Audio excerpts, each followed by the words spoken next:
also was hoping that an Afghan war veteran, an OEF veteran, Kim DeFiore, would be joining us. Kim, are you with us by any chance?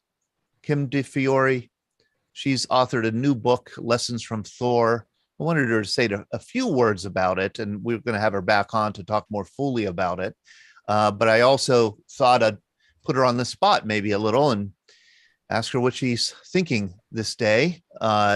These photos, I'm just going to, we're not going to spend a whole lot of time on this. We're going to get back at it next week. But this is a very striking cartoon. I think you don't even need to read the words. You just know what it's about already. And, there's the parallels are absolutely so disturbing and striking. I mean, that right there, you could kind of squint your eyes and think that's 1975.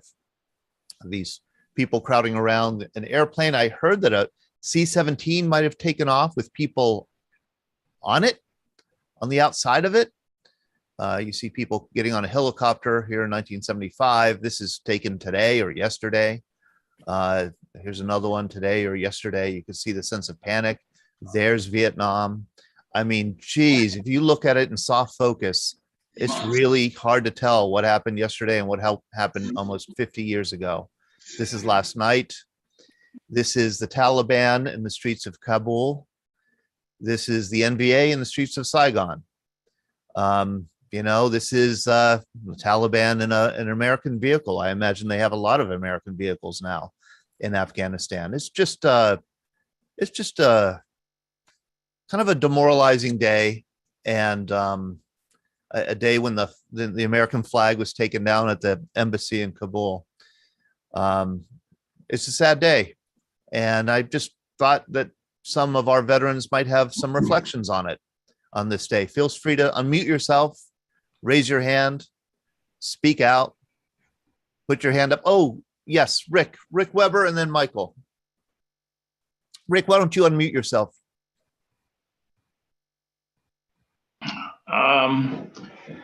I talked to a couple of vets today, and it just tears your heart out. I would love to talk to a person that served in Afghanistan and get their take on it. But I think, this isn't a religious show, but I think everyone should say a prayer for the families who lost somebody in Afghanistan, because this country is lacking leadership at the top. This is not the first time we've done this.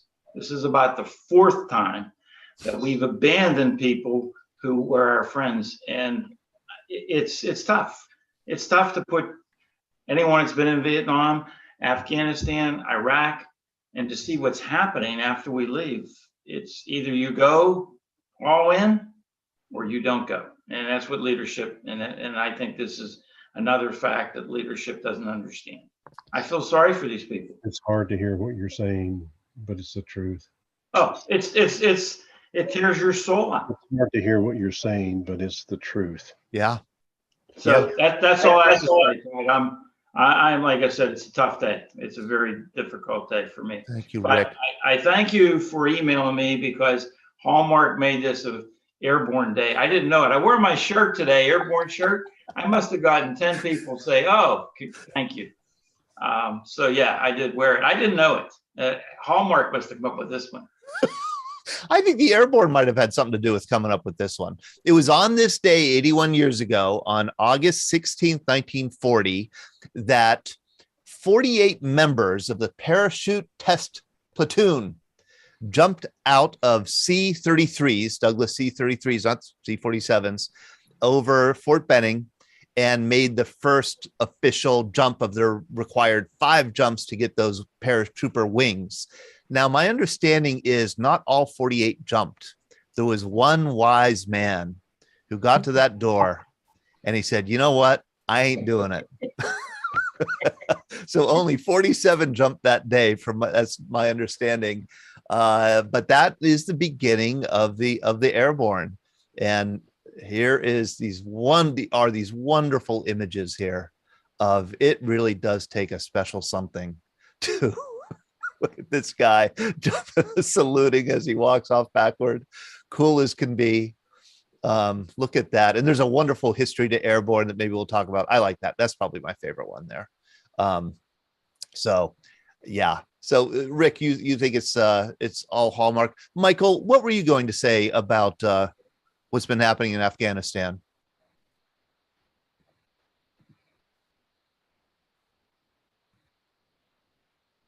Yes, unmute. I'll ask you to unmute.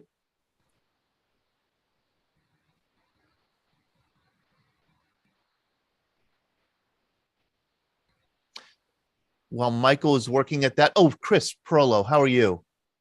Hey, good evening, everybody. It's nice to be with you. Adhering to the rule of not being political, I'll restrain myself because I'm really flipping out. But it's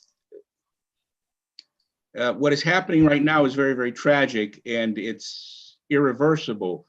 But what really scares me now is what is in the hearts or what is in the minds right now of the people in Taiwan, South Korea, Israel, or whoever else you can think of, who are counting on us to have their back. This has repercussions across the world that not normal, but average persons are not looking at right now, but may come back to haunt us in the next 6 months. So that's what really disturbs me. But the tragic, the repeating of history here is just, it's tragic and sickening. Yes. That's all I wanted to say. Let's go to Ben Wright and then Jeff Witherell. And Ben, well, Michael, we'll go to Michael, then Ben, then Jeff, then Greg. Michael, how are you? I'm doing fine. How about yourself? Good. Sorry about not being able to figure out how to unmute this thing. I was about 4 years out of service when Saigon fell, and it was like a tremendous feeling of just sadness. And today, what I'm hearing here is, my God, we're supposed to have learned something. What's going on? And that's basically where I'm coming from at this point. I'll give it back to you. Yeah, that's exactly it. What's going on? How did we get here? And yeah, a lot more to say about that. Ben Wright. Bob Dvorak has also had his hand up. Okay, and then Bob Dvorak. I want to go to Ben Wright because Ben, you were there. I mean, you were there literally. I participated in the airlift of refugees out of Saigon in April '75. Last flight out that I made was last day for fixed wing aircraft on April 28th. And I agree with Rick. We need to be concerned about people who are on the ground there in Kabul at the airport now, and in the midst of all that chaos. I was flying in and out of Tan Son Nhut. It was pretty simple as an aircrew member. It was relatively safe. I'm not sure that's the case in Kabul, but even talking to the people who were on the ground, we had a lot of people from our wing that were on the ground supporting that. It was quite chaotic. And, they're looking at civilians that want out. And I mean, it's a tough situation for the military people on the ground there. So we do need to keep them in our thoughts and prayers. And then in keeping with your program tonight about airborne, I also flying 130's got to airdrop lots of airborne people. And I know the people in the 82nd Airborne know all about the green ramp on Pope Air Force Base sitting in the middle of Fort Bragg, and all about the long drop zones down there that I made many airdrops, and I was glad they were jumping out, not me, but I did everything I could to make sure that when they went out, they were on the drop zone. Isn't that great? Isn't that great? Jeff Witherell, you were another airborne. How are you? Yeah, real fine. Todd, how about yourself? Good. I just wanted to say that yesterday was the 82nd birthday. 15 August 42 was when the 82nd was designated from the 82nd Infantry or 82nd Division with Sergeant York, became the 82nd Airborne Division under General Ridgway. And so that happened yesterday. But as regards to Afghanistan, what I reflect on, all my years and everything, one of the big virtues of the military and across all these veterans here in our club is the word loyalty. And it's not only to your country and all your shipmates and soldiers and Marines and everyone, but your families, as well as all the people you deal with overseas, your allies. And that's a big deal. If you lose somebody in that, you're never letting them behind. And in this case here, we should have known. I mean, I said weeks ago, I told my wife, I said, the Taliban will have this place within 6 months. It'll be gone. I said that like a month ago. And it went so fast. I didn't think it was going to happen that fast. But, I didn't think so either. no, and it just one of those things. I really feel bad for our allies because, like Chris said, I worry about Taiwan, I worry about Korea, I worry about all those people that are counting on us, and I don't know if the nation has the will to back them. And I hate to see the next red line at Taiwan, but if I was the Chinese, I'd be right in there. I'll tell you, and I'll bet you right now, just off myself, I would bet you had a Chinese advisor in each one of those darn tribes over in Afghanistan. I'll bet the Chinese are already there. Oh, you're the second person. They're going to run Kabul airport within a month, and it's going to be named after Osama bin Laden, that airport. Jeff, you're the second person who said that to me today about the Chinese. And another thing that you said, and I want to go to Greg Yost next. My smart daughter, Libby, just kidding. Libby is smart. Libby is smart, but Ellie is smart too. But Libby said to me, okay, I'll take that back. But Libby just said to me, you know, this is what 70% of the American people wanted. Mm-hmm. They wanted a complete withdrawal from Afghanistan, and they got it. And this is what they got.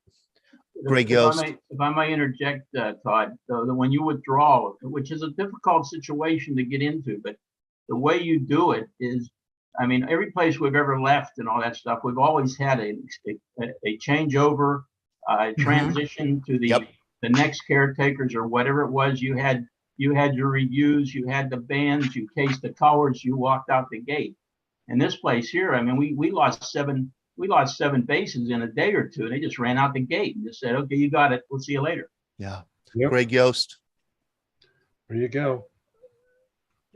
Definitely. Thank you. I definitely view a day like today or yesterday or tomorrow, whenever it's going to be, as a definite day of sadness on the order of the last day. You know, we all saw from Saigon, which I actually remember. Scary thought. I have the gray hair to prove it, but it's very sad in sort of that grand picture sense. But I want to ask, and I'm not a veteran, and I will ask sort of without people wanting to answer this question, you know, and you can certainly answer it if you want, you know, publicly, but that I call it the Norman Schwarzkopf question. And here's the question. Schwarzkopf was in Vietnam twice. He was in there in like 66, 67 or something like that. And he was there later in 70, 71 or something like that. And he thought that when he was there the first time, he thought when he left after his first tour of duty, he thought he made a difference. He thought something was different after he left than when he got there. The second time he was there, he didn't think it made any difference what he had done the entire year, whatever his length of tour of duty was. So I will ask all the veterans at your level of service, and you can answer this, you know, publicly or just privately or think about it or whatever. Did you think that what you did made a difference? And that isn't even a personal question in terms of what you did personally, but what you were doing as part of your mission or whatever. Did you make a difference when you were there for whatever length of time you were there? Even if in the big picture it succeeded grandly or it failed miserably. That's maybe my question for all of you, especially maybe the people today who were in Afghanistan, but broadly speaking, you know, for all the military veterans, do you think that whatever you did somehow made a difference after you left? Was it better after you left than when you started? This is a great question, Greg.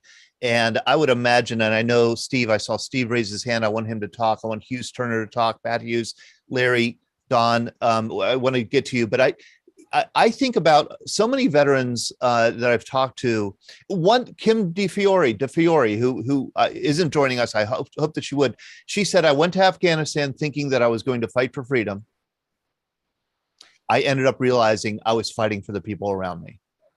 And so I think, did you make a difference? Maybe not in the big fight for freedom that she thought she was fighting for, but in that fight for the people around her, she did. Hughes Turner, you are somebody who had a unique perspective on this war. You are a part of it as a staff officer. What are you thinking and feeling today, Hughes? Wow. Boy, you talk about generational divides. And ironically, Airborne Day, I didn't realize that.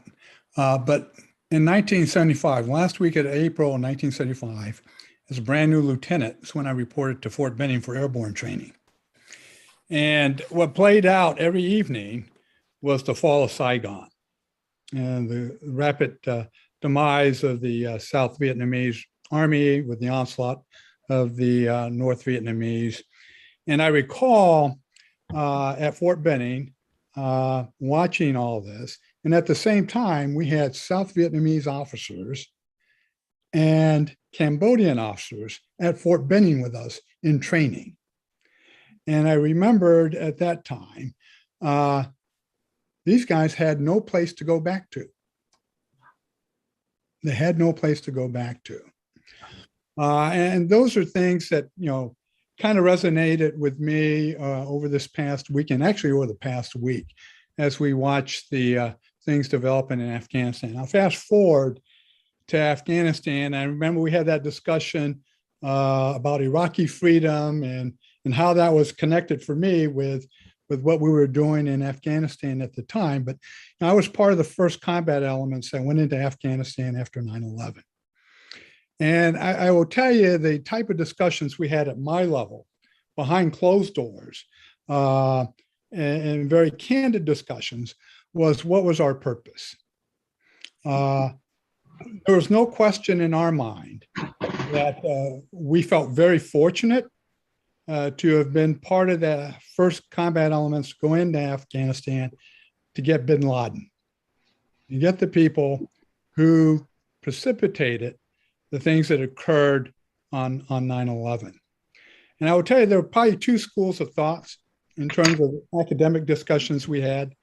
One was, hey, we're here to get the bad guy, and you kind of take that. There was a Clint Eastwood Western, Unforgiven. I don't know if you remember that. And he goes into town and he sees his bud on display in a casket, as I recall.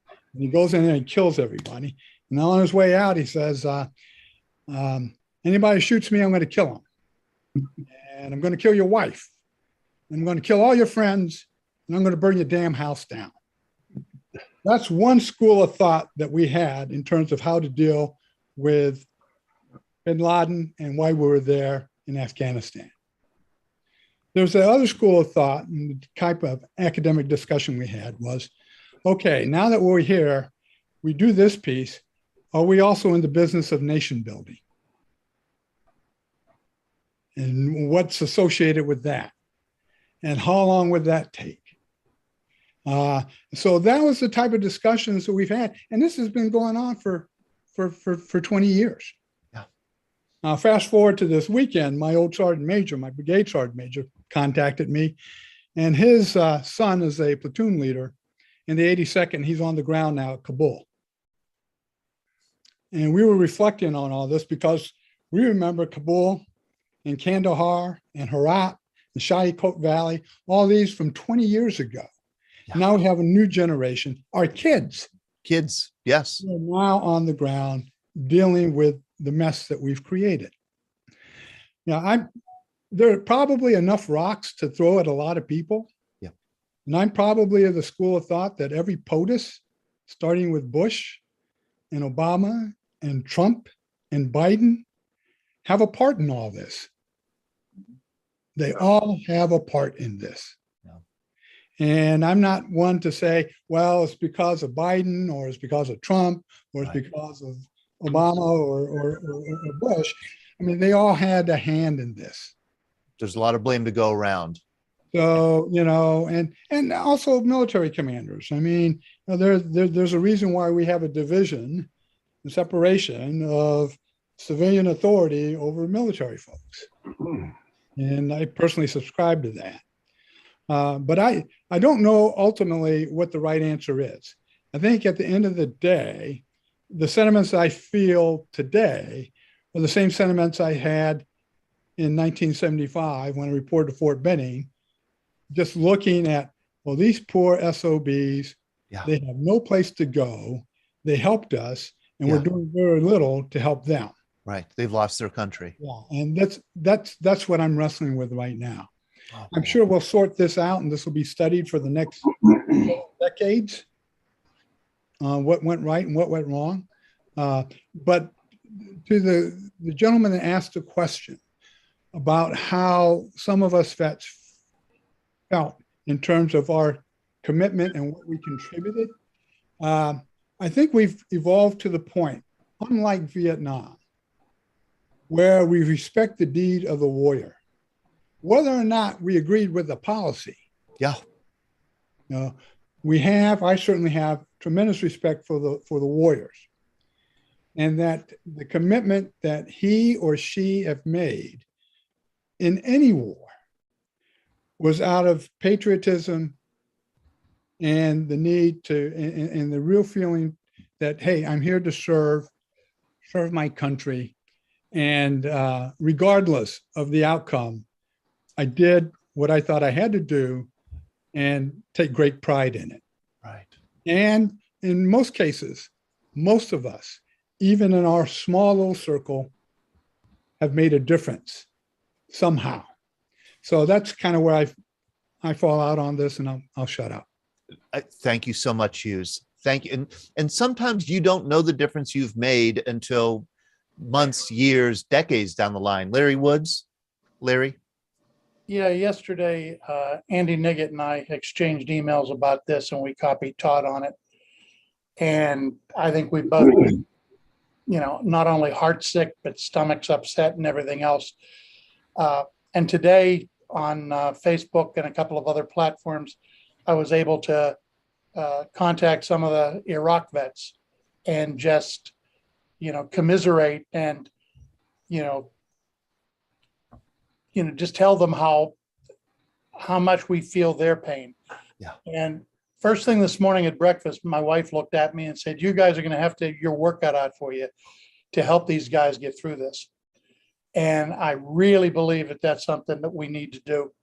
I think some of the change that took place, the gentleman that just got off that was talking about the vets that that are current vets are getting more respect. I think part of that is because the Vietnam vets said never again. And I think that it's going to be that kind of mentorship and that kind of commiseration, because these guys are going to be, men and women are going to be suffering survivor's guilt for those that they lost in Afghanistan and in Iraq for that matter. And with what's going on now, it's like, why? And they're going to need our assistance in just kind of being there. So that's what I wanted to comment on. Thank you, Larry. Pat Hughes from Texas. How are you? Very and partly cloudy today. Thank you, Todd. First of all, I'm honored to participate in this August grouping here today. And just so you know, when you had difficulty at recognizing the unit, the airborne unit I was with, we're not as prominent as the 82nd Airborne, but we're the 173rd Airborne Brigade. Of course, the 173rd, yes. And we do have a little history going for us as well, particularly during Hill on 875 in 1967. November. Doc Toe, absolutely. But I want to get back to the core issue here about this cluster, whatever you want to call it, that happened over the weekend, which wasn't supposed to happen. Yes, I have an opinion, and I know what they're like. Everybody has one. And I don't want to get political pursuant to your directive. However, it was time to leave Afghanistan. Let there be no doubt about it. However, I'm a logistician as well as an infantry officer by commission. And this debacle that we saw was a logistical nightmare. It wasn't planned. And from soup to nuts, it was a total disaster and disaster waiting to happen. The current administration and his staff had 8 months to plan this. They knew since January this was going to happen, or I suspect they did. But what we saw this weekend was despicable. And any way you want to cut the Gouda, it reminds me of Vietnam. I was there, and it's a shame. We haven't learned a damn thing, but it's a logistical failure. And I know something about logistics because when Saddam Hussein invaded Kuwait during Desert Storm, I moved every dependent and their kids from Saudi Arabia back to their home country, whether it was Europe or the United States. And it's a logistical exercise that's what it is. But this was an abject failure, pure and simple. So that's all I want to say. And it's a shame. And we betrayed our allies, these people that worked for us from Afghanistan. We did that also in Vietnam. Let there be no doubt about it. To some extent, we didn't take care of the people that we should have, but we haven't learned anything. History, as you said so eloquently, has repeated itself, and that is a dirty shame. Yeah, dirty shame. Yeah, we should be ashamed of ourselves. Logistical failure. Also, probably it seems, and this may be too early to say, an intelligence failure. Wow. If the intelligence maybe we weren't getting the right intelligence. Maybe we weren't getting the right reports of what the intelligence really was. But we were told that the intelligence was there was some time before the Taliban was going to take the rest of the country. Meanwhile, journalists on the ground were saying, "Oh, wow, this is going to happen fast." Scott, it was it was an intelligence failure, but not getting political. That's that's who's guiding this nation today. It is what it is, and we are in harm's way. That's all I'm going to say. Pat, John Worley wants to get in touch with you. Could you put your email in the chat if you can? Yeah. Or John, you could put yours in. Don Nemchek. Yes, Thank you, Todd. Let's hear from the Navy. Todd, thank you. And thanks all to the veterans today for expressing themselves. And I echo what Jeff Witherose said about loyalty. You know, I talked to some of my buddies after 50 years. We talk every day almost now. We talked at length about this today, how this despicable in so many words that today, this recent actions are. I have my doubts about the intel. I have my doubts about the administration. I refuse to go political as you asked us not to do. But as a veteran, as a Vietnam veteran, I remember 1975 watching it on TV. I was home at that time, and tears came to my eyes. Yep. Tears came to my eyes again today. Yeah. That's all I'm going to say. Absolutely. Absolutely. Yes, Don, and I don't remember the fall of Saigon, but the scenes from today are just, it's crushing that this is like crushing finale to a 20-year war. Jack Morrow. Yes. Can you hear me? Yeah. Hi, Jack. These are the musings of an old man, okay? Why are we taking blame in this? These countries lost faith in themselves and left us to fight their civil wars. We reach a point in time that we can't solve your problems if you don't care anymore. We gave all we could, but you gave up first and left us holding the bag. You are the ones who should feel shame, not us. Jack, do you know that very much echoes the sentiment that John F. Kennedy expressed in the summer of 1963 with regard to Ngo Dinh Diem, who is in charge of South Vietnam. It's often quoted, it's often shown. He did an outside interview with Walter Cronkite in which he said, you know what, we could help, we could train, but in the final analysis, it's their war and they either need to win it or lose it on their own. And I mean, it was prophetic in a sense. And I, you know, Ellie and Sean we were talking with an OEF veteran this morning, a Marine, who said, you know what, in Afghanistan, there's an AK-47 in every cupboard, in every home. And there just weren't enough Afghans who wanted to resist. There just weren't enough Afghans who were willing to fight this. Larry, I don't know if you still had your hand up or not. Larry Woods? No. Bob Dvorak? Hi, Todd. And I come at this as a historian like you do, to continue that Santayana quote. Those that do know history are doomed to stand by and watch other people who don't know history repeat it. And everybody says we don't learn our lessons. It was only 50 years ago. That's my lifetime. Yeah. We'll never let this happen again. This could never happen.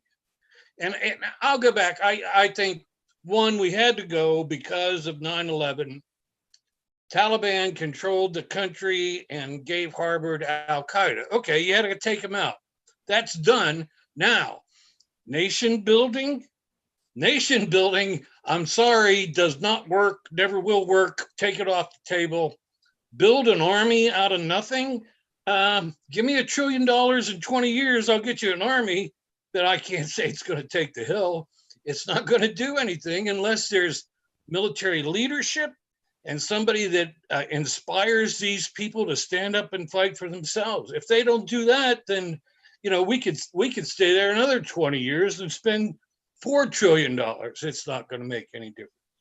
My heart goes out to the people in Afghanistan, the women and the young girls who said, okay, now you're free. You can get educated and you can be part of society. You don't have to wear a veil. You don't have to cover up.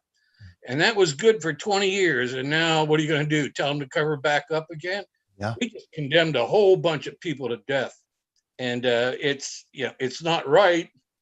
It's a big crap sandwich, and without the bread,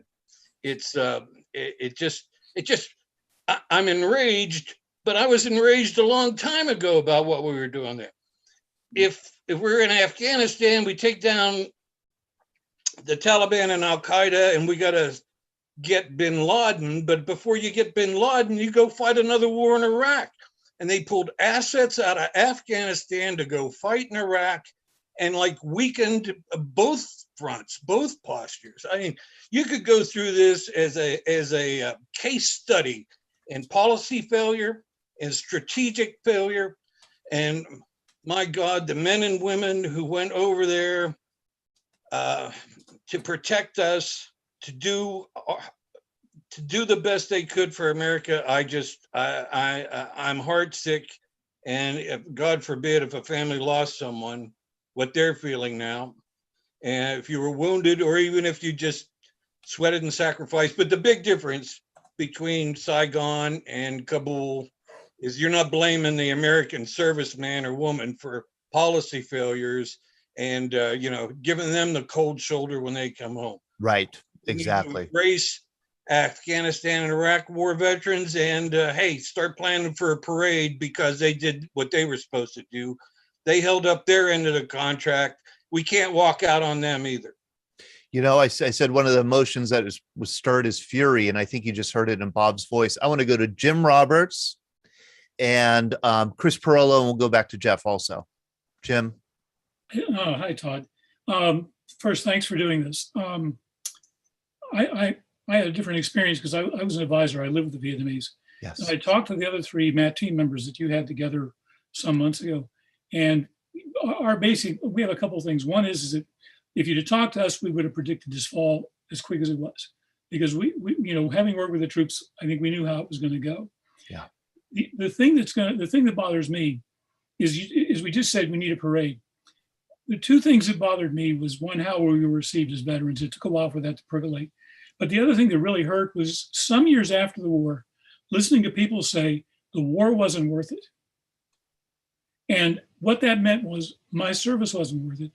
And the 58,000 names on the wall in Washington, D.C. were a waste. You're not going to have a parade for the Iraq and the Afghanistan people because we didn't win the war. And what's going to hurt the veterans even more than watching Afghanistan fall is when people start saying how this was a waste of a war, because that means they wasted their time, the wounded wasted what they lost, and the families wasted the soldiers that died. And that's going to be probably even harder to deal with mentally for the Gulf War veterans, than watching this country fall. And I don't know how you prevent that, but there's more coming down the road for them that they're not aware of yet, because that's going to be hard to take, and there's no answer to it. There's no answer to it. I remember a while ago, years ago, I mentioned that to somebody I saw on the trolley that I work with veterans, and that I was, talking to a Iraq War vet, and this person on the trolley said they should have never been there.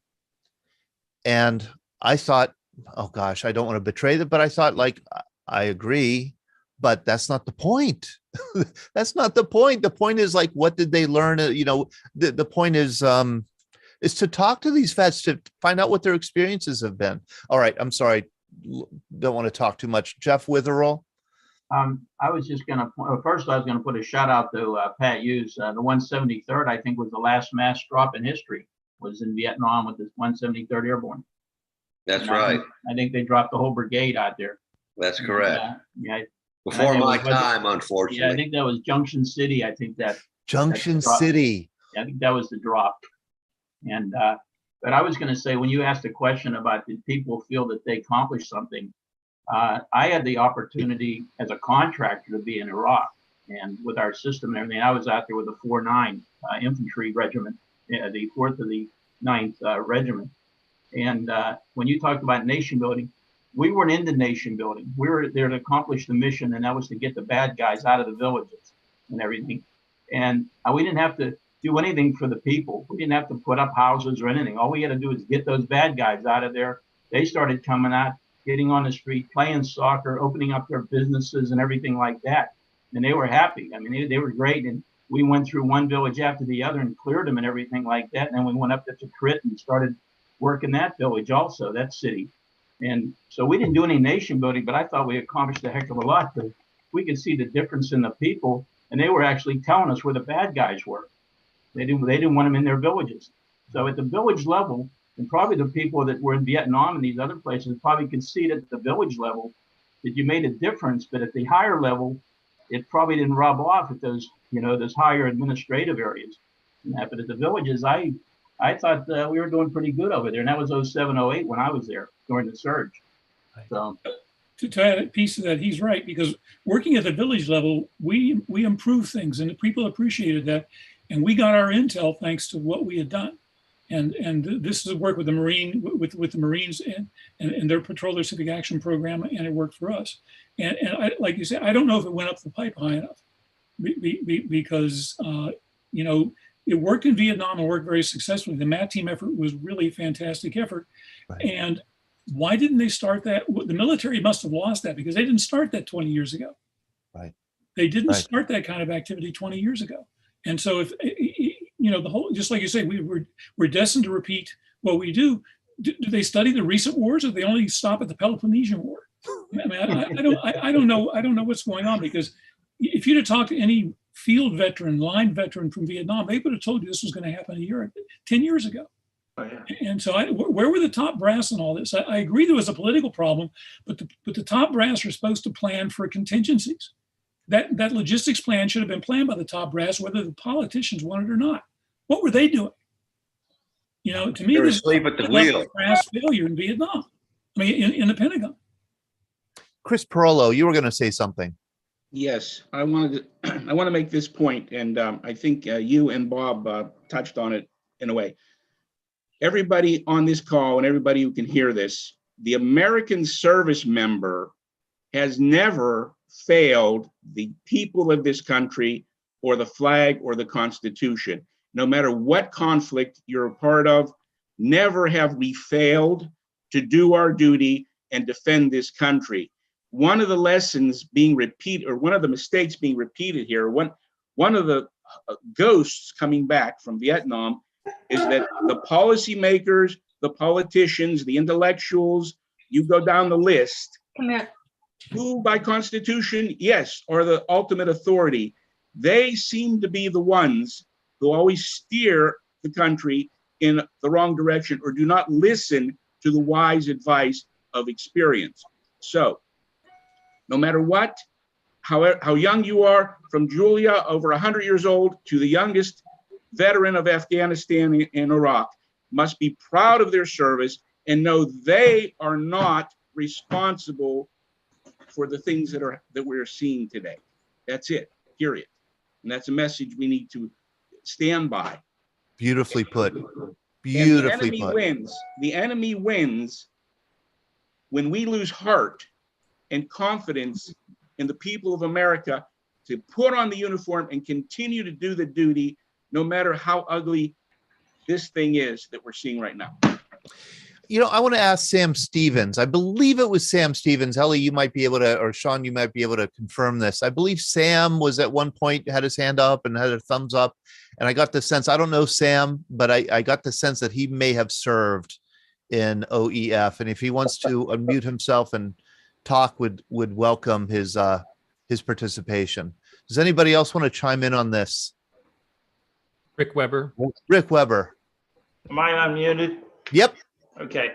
I have basically two things, and probably to this day, I am still bitter over Vietnam. Not the troops, as this gentleman just said.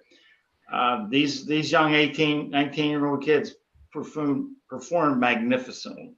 However, they were lacked in leadership, and I do not have any respect for the military leadership above captain. My best friend Joe Mancuso is a lieutenant, is a colonel, and he knows it. So my take on Vietnam, and somebody said, "What were you fighting for?" Yeah, basically we were fighting. And somebody said, "What did you gain out of it?" After a lot of soul searching, I was glad I went to Vietnam. I thought I made a difference, not for Vietnam, not for the country, but for the people, because I would not sacrifice my men for that country. Now, when we were attacked, we did things. I followed Sun Tzu from back 3,000 years before Christ, who said, "If you cannot win, do not attack." And so we didn't do that. And I feel bad for these young guys that are still in the military, less than 0.5% that have to go back, and they have been just kicked in the, well, I won't tell you where, you know where. The teeth. And so they are a lot lower than that. They are still in the military, and they are going to be requested to do a lot of things. You know, some of these politicians say, "Oh, we'll send these troops in." How many troops do you have left? And what kind of loyalty have you given them? Absolutely none. And I think this is a failure of leadership from the very top military, as the gentleman said, but more importantly, the upper level. We haven't learned a thing. So if you're going to go to war, like World War II, you go to win it. If you're not going to go to win it, don't go. Because what's going to happen in Afghanistan, everybody knew it was going to happen. It's going to happen in every country we go to. We're not going to stay. Now, here's the other thing. How would you like to be a recruiter today, going into colleges and high schools, and tell these young people the military is the greatest thing you can do? You're going to learn. You're going to learn respect. You're going to learn loyalty. You're going to learn. You're going to serve for your country. And to me, that is the biggest disservice, because it's a lie. And they lied. Anyone who went to Vietnam was lied to. Everybody knows that. The guys that went in '66 and airborne units, they said when we left, we were winning. When I got there, we weren't winning. And when we left, we know we weren't winning. And we knew what was going to happen. Everybody was there in '69 and '70 knew what was going to happen. I feel so bad for the military today, because you can't, 20 years from now, same thing might happen. How do you tell these people that they did a good job when they come home? So, Rick, I've known you for a while. That is the most candid that you've ever talked here in our forum. yeah, I hope well, people are listening.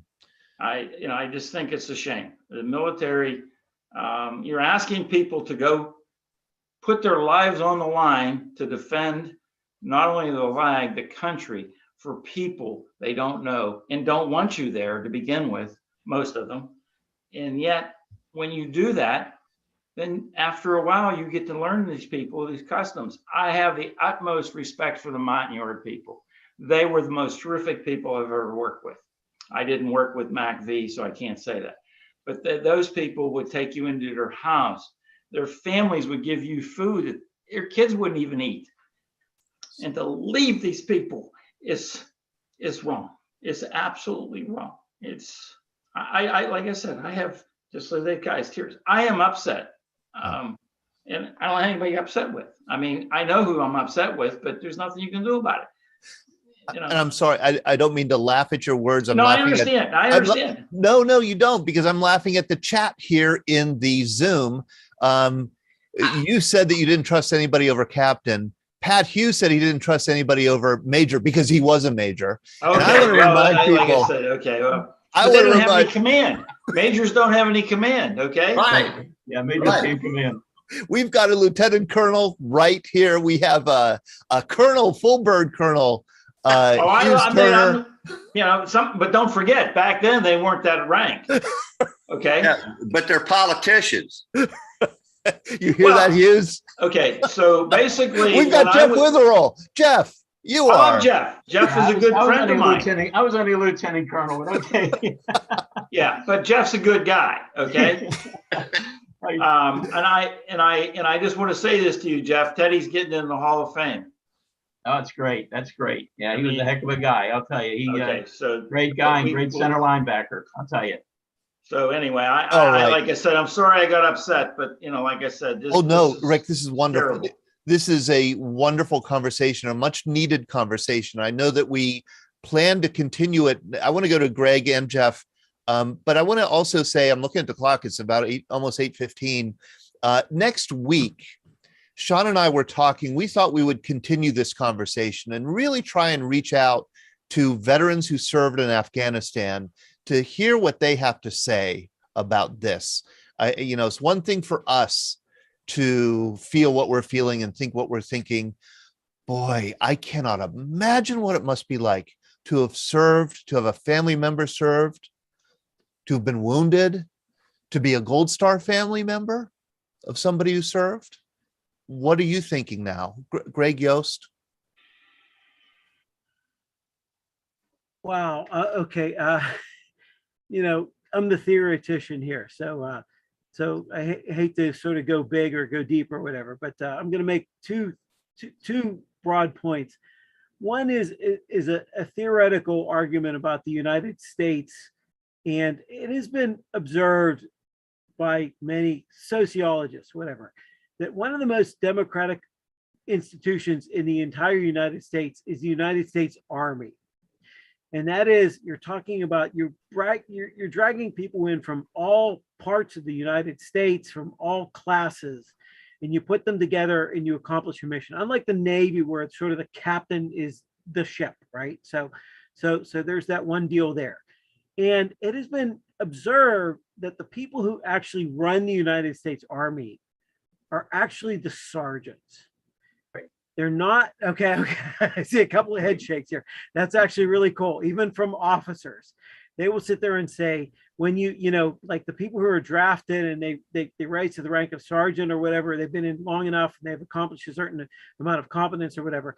Today is the anniversary of the death of Elvis Presley, drafted in the United States Army, who attained the rank of sergeant. So Sergeant Elvis Presley, I salute you. And he attained that rank. He didn't sort of just like work to, he didn't just, celebrity to that rank. But anyway, so there's a notion of the United States Army as being very democratic in a very significant way, with Elvis Presley as a very good example of sort of that notion. And I want to go, maybe this is sort of related in that, because I'm going to go below the rank of sergeant here. And I'm from the North Hills, and there's a local watering hole that I attend, or sort of for a variety of reasons. I ran into a bunch of old high school friends there, and but sort of meet the person in the street there. And I was there one time. I was there many times. That's not a good admission, but I was there many times. And I was there one time in the late aughts, right? And I saw a person there who was talking about his military service, and his buddies were buying him drinks. And I think it was a graduate of the local, in fact, he was a graduate of North Hills High School. And he seemed like he had signed up. I don't think this guy was even old enough to drink, but he had come back from Iraq, right? So he was talking about his service in the military and his machine gun status or something. And when his friend sort of left, I sort of went up to him a little bit afterwards, and he mentioned a couple of sort of ugly things, and one of which was this is like 2007, right? 2008. He said, you know, you could always tell where the fire was going to come from because for no apparent reason, a whole bunch of kids would go out in the street and play soccer. And you could see that that's where the fire was going to come from because they knew we wouldn't fire in that direction. Just the ugliness of war. And this is a guy who's not even old enough to drink. He's 20 years old, right? Right. So this is around the time of the surge. And I say, so what do you think of the surge? Because he had been on a rooftop and his buddy had died and he was trying to shoot a machine gun. He was trying to CPR his buddy back to death and stuff like that, back to life, but his buddy died. And I said, so what do you think of this big surge thing? He said, yeah, should have been done long ago. You know, wish we'd done this long time ago. He was one of the people who literally could have lost his life had the U.S. really committed itself to a military significance that would have kicked their butts, right? So what do you guys think of that? I mean, like the veterans who were there, had there been either globally speaking or locally speaking, really significant military actions that would have straightened out the situation, but not cost you your own life or other large numbers of people your life, but would have straightened things out. What do you think of that? The notion that go in, kick their butts, straighten things out, even if it would have cost you your life or your good friends your lives. Everything has a cost. Yeah, we could have avoided this fate, but it might have cost or would have probably cost many more lives. We could have had it been like South Korea where we'd stay for 50 years. Is that what we want? These are all good questions. Jeff Witherall? I was just going to say, the one thing that's ironic about the whole discussion when we talk about learning from history was after Vietnam, and then a number of decades later in 1991, when we had Desert Storm, I was on active duty at the time. And the big concern was we better not have another Vietnam. We're going to go in there and kick ass and get out of there and all that. And that was the whole idea of 1991 Desert Storm. And that's what we did. I mean, the Army went in, the Navy, everybody went in there and knocked them out of there. And then we left. We got out of there. And we knocked out like 10 divisions of the Army right after that. We dropped from 28 divisions down to like 14 divisions. And after the war, the 4-day war. But we remember from Vietnam, but then all of a sudden here we get into Afghanistan, and all of a sudden we get into this nation building idea, and we're going to stick around for 20 years. Instead of just going in and clean them out and say, all right, guys, you got your country back. Okay, let's get out of here. How that would have worked in Afghanistan, Jeff, would have been to get, Osama bin Laden, get Al-Qaeda, maybe topple the Taliban from power to get that, and then remove yourself. That's right. And kind of keep policing maybe Afghanistan. Let's see, Derek Sansone. You are one of the few OEF, OIF veterans we have here. Navy CB, what do you have to say? Well, as a CB in Iraq, and I was there in the very beginning in 2003, not Desert Storm, after the major combat operations ended, and I never really cared for that term, we were involved in nation building or town building or community building. We worked at police stations, hospitals, schools, water treatment facilities. We even built a soccer field for kids in the port city of Qasr. It was mentioned earlier about, that work that's done at the low level on the ground that maybe doesn't get noticed at the higher levels of command or politics or the media. But I remember the look on some of these people's faces, some of these Iraqis, regular people in the villages trying to live their lives in a tough situation. And I'm convinced for a very short time, we made a small difference in their lives, maybe not at the national level in Iraq, but that was the level that I was on. And, other people have made the points, when your boots are on the ground, it doesn't matter what your name tape says. It's the 21st century. We all work together, Army, Navy, Air Force, Marines, when your boots are in the sand. And, we follow our orders. We're given our mission. We don't control where we go or what we do. The only thing we can control is the job that we do. And, to be able to look at ourselves and our family when we come home and say, I did my mission. What's way above my level is not in my control. Wonderful. Thank you, Derek. Todd? Yeah, if I may chime in. I've been with the VBC for over a year, and I count myself very lucky today, because Todd and I were talking earlier about what was going on, and I said I feel woefully ill prepared for how I'm supposed to feel about this. I didn't understand watching it and being shocked by it, but being not a veteran and sort of just understanding what's going on in the veteran space, the military space, in your minds. And I feel like tonight is probably the most education I think I've received over the course of the last year. I really am thankful for everybody's honesty, because the things that I've heard everybody talking, it not only helps me understand where we are as a nation, it helps me understand what you all have been through. And I've gotten to know a lot of you over the course of the last year. And it breaks me up, because I see you guys hurting, and that sucks. That really sucks. And I just want to say thank you for helping to educate me and help me to understand what you guys are going through. Because I'm going to have this conversation next week. And it's really difficult for me to even think about what the Afghan vets are going through. Yeah, that's right. Thank you, Sean. Sean. I feel the same. Yeah, Chris. Perla. Sean and Todd, you are not veterans, but you are human beings. And at the heart of every human being is compassion and empathy.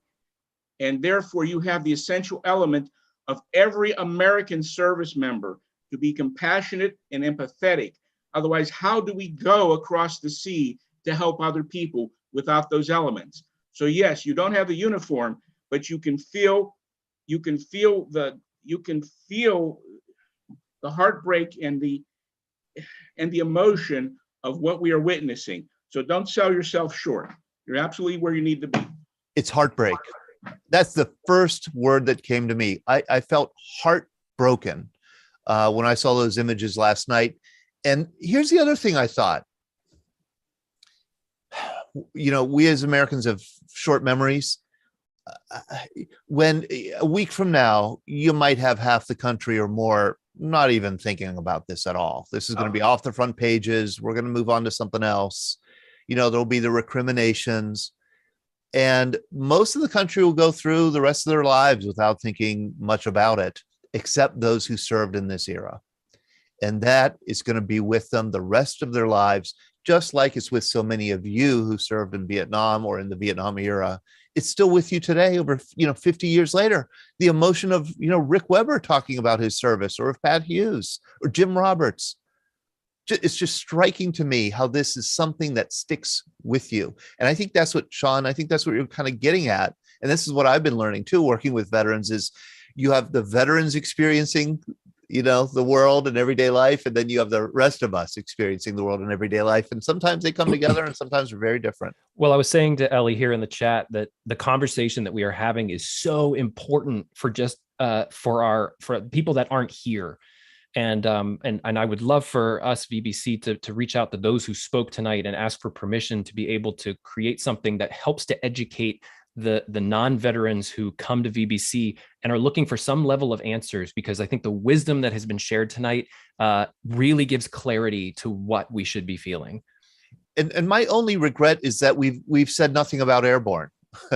No, my only regret is here it is, National Airborne Day, Airborne Birthday, that Rick thinks was a Hallmark holiday. I think it's a real holiday. Well, I didn't know anything about it, Todd. I'm not saying it wasn't, but if you wouldn't have sent it to me, I didn't know about it. You're the historian. And I asked 4 people today, do you know what today is? And you know what they all said? Monday. I said, it's a national holiday. They said, what? I said, it's national. And these guys are all airborne and they didn't know it. But for example, I think, is Bill Prizzuti on this? Yes, Bill, is that Todd. you? Yeah, there you Yes. are. See, you're airborne. You Yes, hardly, sir. you don't join us very often, but I hear you are. You came on because you're airborne and you want to talk about airborne, and we haven't said a damn thing about it. Amen. You know what? I go back to the days in Fort Campbell, Kentucky, and we used C-119 boxcars, okay? And for those that aren't familiar with the C-119 boxcars, that's the twin tail, and the boxcar opened the back doors. Now, they also had side doors, okay? So for those of you that were in the airborne, you would know what the term stick means. Yeah. And we had a stick in each side, and I'll tell you what, the last guy pushes the first guy as hard as he could to get out, okay? Because that's all the closer you are to the trucks that pick you up. Right. But, you know, you've had good conversation this evening. Thank you, Todd. That's a nice picture. We've had good conversation tonight, but I recall when I was a young boy or young guy at 19 years old, we got orders to leave Fort Campbell, and we were in Homestead Air Force Base right outside of Miami. And our mission at the time was doing the Cuban crisis. We were told that we were going to jump into Cuba. Wow. That's a long time ago. And again, I was a 19-year-old kid that didn't even know where Cuba was. Okay. But I still think about the issues that we talked about tonight in Vietnam, Saigon, and even into Afghanistan. And it's a total shame because whoever said it best tonight is, look, we're all vets. We're all brothers in this thing. And Todd, thank you for the couple of minutes you've given me to talk about this. But 101 all the way. 101 all the way. Thank you, Bill. I'm so glad you joined us. Mark Spiridigliosi. Just a couple of things, Todd, real quick. Bill, if I'm behind that guy, he's going to have to push me with both hands, both feet, and a Mack truck right behind that because I'm not getting out of that plane. Well, don't the jump sergeants have the revolvers there or the pistols there? They're going to be pushing a corpse out. What are you, alive human being? Number one. Number two, I just wanted to make a quick comment on what Greg Yost said about asking yourself if you made a difference. You know, I've been back from Vietnam for 18,980 days, and I've never asked myself that question. You stirred a thought process within my brain, Greg, that I think that every veteran on here needs to ask themselves that question and see if they deeply, and believe me, I feel like I made a difference, if for nothing else, for myself. So thanks for those thought-provoking words that you put out there, Greg. I appreciate it.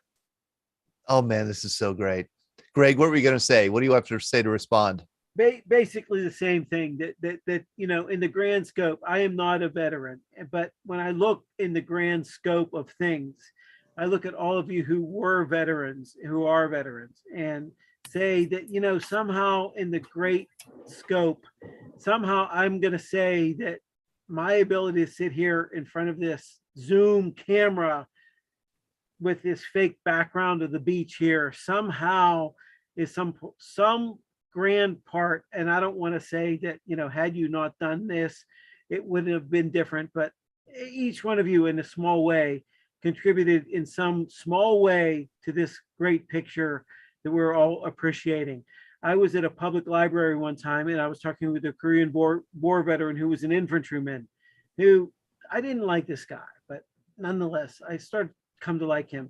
And I found out later he was a Korean War infantryman. And I took him back into the library and I dialed up the night picture of the Korean Peninsula at night between North and South, where North Korea is completely dark. Nothing is going on. South Korea, Shanghai, Japan is all brightly lit up with all these people celebrating their lives. And I said, you know, hey, in some small way, you, sir, on the front lines in Korea, contributed to this project. And I would like to thank all of you veterans who in some small way contributed to this great goodness that so many people are experiencing, people who you will never recognize, people who never know. Thank you so much. There it is. There it is. There it is. There it is. There it is. All the people who stood in those front lines in Korea can see that front line that they stood on right now, and look at all the people south of that line who are doing what they're doing without any knowledge that they even know who you are or what you did. And all those people north who have no idea what you did or what you didn't do. And look at that difference. Thank you so much for everything that you did. There was a Vietnam veteran who went on, Todd, on your trip a couple of years ago, who came back from that trip and said, you know who lost that war? The North. North Vietnam looks so much like South Vietnam looked 50 years ago. South Vietnam is so totally unrecognizable. I don't know where I was.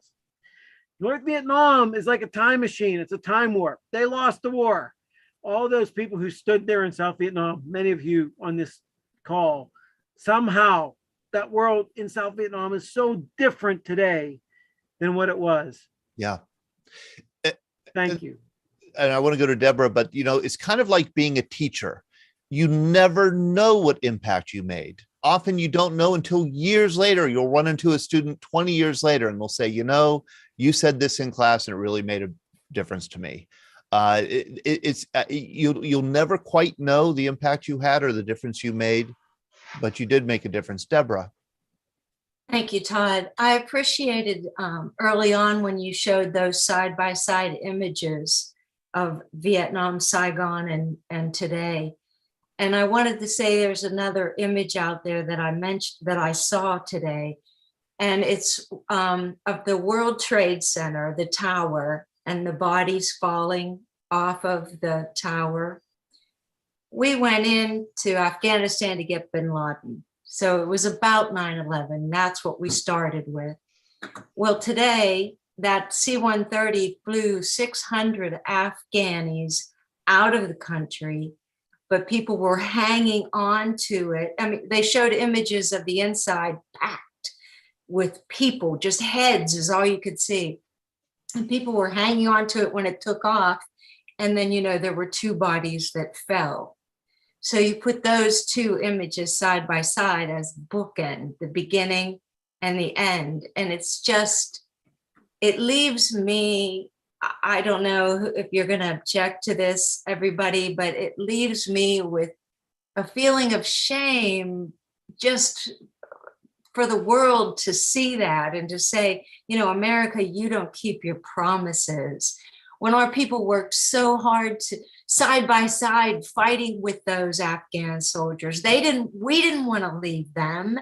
Our guys and our ladies, we didn't want to leave them. We were told and we had to. And that broke their hearts, I'm sure, to have to get out and evacuate and leave their brothers and sisters there. So there's a feeling of shame that I have from looking at that image today. And I just wanted to say it's healing to listen to all these vets here talk today. And I appreciate you all so much. That's my thought. Thank you, Deborah. Thank you. Pat Hughes. Thank you, Todd. Can you hear me? First of all, I want to say that I'm looking at Derek's comment about the fact that our blood and guts were spilled over there, and that is true not only for Afghanistan, but Iraq and even Vietnam and Korea. However, not being political, of course, as you so respectfully asked us to, it's all about politics in the military-industrial complex. I'm sorry, General Eisenhower brought this Dwight Eisenhower brought this up, and those are the facts that are undeniable. The last thing I want to say is that even though you and your team were not veterans, you brought more joy to this damn combat Vietnam veteran than I've had in 20 years. And I just want you to know what valuable service you provide to this community. And I salute you, sir. And I'd want you and your team on my left and right flank. Yep. Those are the facts. And I mean it. Out. Thank you, Hey Pat. guys, thanks for, I'm not a veteran. Thanks for sticking your neck out. I think it made a difference. What a program. What an evening. Boy, did I get an education. Larry Googans, you have anything to say? No? No, just repeat what everybody has said, Todd. I've said it before. You, Ellie, Sean, and everybody there. You healed some of us tonight. Absolutely. Myself included. I've been very depressed today. I didn't ever had boots on the ground. I was up in the air. Everybody knows that. I didn't go through what most others did, but it was so depressing to see what happened with that C-17 taken off today, and the pictures again that we all showed taken off out of Vietnam. My wife asked me something. How could the pilot take that airplane off? That's a good question, but what choice did he have? Even if there was people hanging on it and he knew it, he had no choice but to save those that were on board. And he had to come back for another run. Yeah, and he's going to have to come. They did, and he's going to have to come back. And what choice did he have? Abort the takeoff with all of those people on the runway? He had no choice. And I'll tell you what, Ben did some of this in Vietnam. I didn't. I can tell you what, those pilots on the aircraft right now are crying their eyes out. Oh, absolutely. You think nobody, of course, wanted to see someone fall, and most likely to their death. I don't know if they knew it. They know it now, but they didn't want to do that either. They were just saving, I don't know how many, you guys know how many were on board, the hundreds of people that were on board and try to evacuate them. And it brought back one other memory that I hate to bring up. Ben knows more about it. I think it was a C5, Ben, wasn't it? With the nurses and the babies on board. Yeah, the baby. There were 300 people on board that C5 that crashed right outside Tan Son Nhut. Yeah, trying to get back and land when the rear door blew open. But I'll give you one other thing that frustrates me as a pilot and watching a runway. Those Taliban have heat-seeking missiles. It's been talked about. SA-7s is the Soviet version of the Stinger, and they have those. So why didn't we protect that airfield earlier? How did all those people get on that airfield? Did they not think that they were going to do that? I mean, is there anybody here that didn't think that those Afghans were going to charge that airplane when they saw it? Holy crap. I mean, how can we get it? I mean, that's dumber than a box of rocks. Of course they were going to do it. Lack of planning. That's what it is. No plan. There was no plan to evacuate. And that's the sad thing. But anyway, Todd, again, I'll just say, like everybody's repeated, trust me, you're doing more for us than you can ever imagine. And this will spread to the Afghan veterans and Iraqi veterans also. I'll just say one thing. Call somebody. Everybody here, call a friend. Everybody needs, I think, to talk to someone else. We're enjoying ourselves tonight and bleeding our hearts out. There are a lot of them at home right now that don't even want to look out the door or look at anybody. We got to be careful. There are a lot of people hurting right now. Yep. A lot of people. So help someone. Yep. Thanks, Todd. Yep. Again, I thanks agree. for everything you're doing. Thank you, Larry. Rick and Jeff. Todd, I just want to say this. One of the only good things I can say came out of Vietnam, and you heard about it tonight. All these veterans, Vietnam veterans, talk to other veterans today. My closest friends are Vietnam vets. Anyone that says to me I was in Vietnam, they are now one of my best friends. That's what got us through this. And that's what the only thing is going to get through these Afghani veterans. Right. Because we got ranks. I didn't know Larry Woods, but he's a good guy. I mean, once you meet these people and all you have to say, were you in Vietnam? And they say, yes, there's a closing of ranks because we're the only ones that close ranks. And I mean that. Any reunion I go to, when I had an OCS class, it was the greatest thing in the world because most of us went there and, we all shared, but we all shared one thing, a commonality. Yeah, we were there. We didn't make a big difference, but we still care about each other 50 some years later. And that'll happen till the day we die. And so that's the only good thing I can say came out of Vietnam for me. And I still respect those that we lost. And I think that's the same. And anyone that's been there knows that what we're talking about, because why do you get such response? And there's sharing, but there's more than caring. And we all said it, Todd. And for those who don't know, Todd is a second lieutenant. At our reunion 2-3 years ago, our class put him through OCS 2369. So he's a second lieutenant. Doesn't get any pay. 2369, that's our class. Yes. It was, every once in a while in a high school, a kid won't actually pass 11th grade, but they want to get that kid out of the school so quickly they make him a 12th grader anyhow. It's called a social promotion. That's what I got when I got the promotion to lieutenant. Jeff Witherell. Second lieutenant. Sorry. You're still a butterball. I tried to promote myself there. Jeff. I was just going to one thing about the lift of those 600. The remarkable thing about taking those 600 plus people out of there, and Ben can correct me on this, but the C-17 is geared for 102 paratroopers and their equipment. That's what they carry, 102. They carry about 150, regular troops and that, but they carry like 102 paratroopers. There's 600 people on there. That's a heck of a load. And I guess I could speak for all the veterans here. The one thing, about veterans, I could say across the board, we're going to show up. And if the country wanted us tomorrow and they needed us back, every one of us that was able, that follow on. That's the way it is. And being airborne, I'll be honest with you, they said, well, we need you to jump. I'll jump for that star, that combat star. I'm sure you would. That scares me, Jeff. Amen. I hope your wife would stop you, but she might not be able to. Jeff, when we were taking refugees out of Saigon, we were putting about 220 people in the back of the C-130. So, it sounds about right to C-117 to do sardine style. And you just load everybody on that you can, and then you close the doors and off you go. And alive. Okay, well, I want to say a few. Colleen Rumble, you're absolutely right. Other people to reach out to, certainly in these days, would be Gold Star families, families of people who lost, or families of people who had family members wounded, in OEF, OIF, for sure.